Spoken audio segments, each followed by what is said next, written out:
అవమ్మ నిన్ను అడుగు మర్చిపోయాను, ఇంత వనం పెరిగినావు కదా, నీవు చిన్నగా ఇప్పుడు ఏమన్నా ఏద్దురా నెత్తి మీద, మాకు ఇప్పుడు చెట్లకి ఎత్తాం మేము ఎరువు, కొంతగానం ఎట్లా పెరిగినావమ్మా, నేను ఇలబడతా, నువ్వు నవ్వద్దు, నేను ఎంత ఉండదు ముత్యమంత భూమికి చుట్టాడు, అమ్మ నేను ఇలబడ నీ ముందట.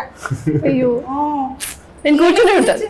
నువ్వు కూర్చో, నీతో ఫోటో దిగినప్పుడు నేను ఇలబడ దిగుతా, నువ్వు కూర్చోవరా, లేకుంటే అస్సలు దిగ నేను కాదు. ఏం వేసిండో నెత్తి మీద? ఏం లేదండి, జస్ట్ పాలు పెరుగు అంతే, నార్మల్. పాలు తమ్మి, మా ఇంట్లో 4 గొర్రెలు నేను తాగకపోతున్నా, నేను ఇట్లా పెరిగింది, నేను ఇట్లా పెరిగినట్టు కదా. మంచిగా పెరిగినావమ్మ, మంచిగా ఉన్నది. ఇప్పుడు ఎన్ని రోజులు చేసినావు సార్ తోటి సినిమా? 30 కాంబినేషన్ 30, లేకపోతే 40 days అంతే, 40-45. హీరోయిన్ కి అంతనే ఉంటది, 40 రోజులే ఉంటదా? సినిమా 50 రోజులు. పెద్ద సినిమా, పెద్ద హీరోల సినిమాలు 100-150 రోజులు చేస్తారంట కదా తామి? లేదు లేదు, మా సినిమా ఇప్పుడు కామెడీ సినిమా కాబట్టి దీంట్లో పెద్ద ఫైట్లు భారీ ఇదే లేవు కాబట్టి అది, ప్లస్ ఇది ఒక మిడిల్ క్లాస్ వాతావరణంలో జరిగే కదండి. సో మా సినిమాలో భారీ సెట్టింగ్స్ కానివ్వండి, భారీ ఫైట్లు కానివ్వండి, అలాంటి ఏమి చేజ్లు అలాంటి ఏమీ లేవండి. పాటలు మంచిగున్నాయి, పాటలు మంచిగున్నాయి. పేరు ఏమిటిది? గోపి సుందర్ గారు అండి. చిన్నోడ పెద్దోడ? పెద్దోడు. అంటే చిన్నోడ పెద్దోడ అంటే నేను ఇంకేం కావాలా సాంగ్ ఉన్నారా? అయిందే. సో ఆయన గీతా గోవిందం ఆయన చేశారు. సో ఈ సినిమాలో 4 సాంగ్స్ ఉన్నాయండి, 4 మంచి సిచ్యువేషనల్ సాంగ్స్ అండ్ బాగా వర్కౌట్ అయినాయండి.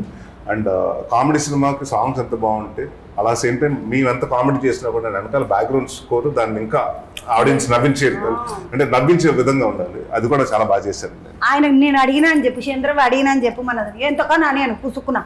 నమస్తే శనార్థులు అన్నదని 1వ తారీఖున వస్తానండి ప్రీ రిలీజ్ కి, అప్పుడు మిమ్మల్ని తీసుకొచ్చి పరిచయం చేస్తాను. చేద్దామని నేను ఇంకొక ముచ్చట అడుగుదాం అనుకున్నా.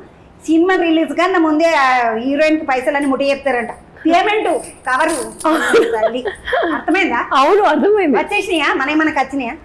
అలా ఇన్స్టాల్మెంట్స్ లో వస్తాయండి. ఇప్పుడు మొత్తం ఈ సినిమా 3వ తారీఖే అంటే ప్రమోషన్స్ లో రాకపోతే ఎలా? So last instalment movie hit అయిన తర్వాత వస్తాయి. ఇప్పుడు మరి అన్ని ఖర్చు పెట్టుకున్నావా, ఏమన్నా దాచి పెట్టుకున్నావా? ట్రై చేస్తున్నానండి, తిండిలో మొత్తం సగం తిండికే. నువ్వు ఏమన్నావమ్మా, విడికేడు లేదు కాండ నీకు, ఇంత పొడుగున్నావు కానీ మంచి ఇట్లా అటకట్టు ఉంటున్నావు అనుకో, హీరోనే ఒకటి వేస్తాడు ఓటరన్నట్టు ఉంటుంది. కానీ పిల్ల మంచి సన్నగా ముద్దు ఉంటుంది. నువ్వు మళ్ళీ ఒక ముచ్చట అడుగుతాను నేను, మా తమ్ముడిని అడిగి. సరే ఇక్కడ ఇప్పుడు మేము ఓడుతాము పట్టుకొని కూర్చోబెట్టాను మంచిగా. తమ్మి ఇంకొక ముచ్చట అడుగుదాం అక్కడ. ఈ సార్ ఉన్నాడు కదా, ఈ సినిమా చేసిన సార్, ఈ సార్ అంటే నువ్వే ఉన్నావు అడగా. ఈ సినిమా చేసిన సార్, మళ్ళీ కాదు, మళ్ళీ అంటేనేమో దర్శకత్వం సార్, మన ఈవి సార్ వాళ్ళు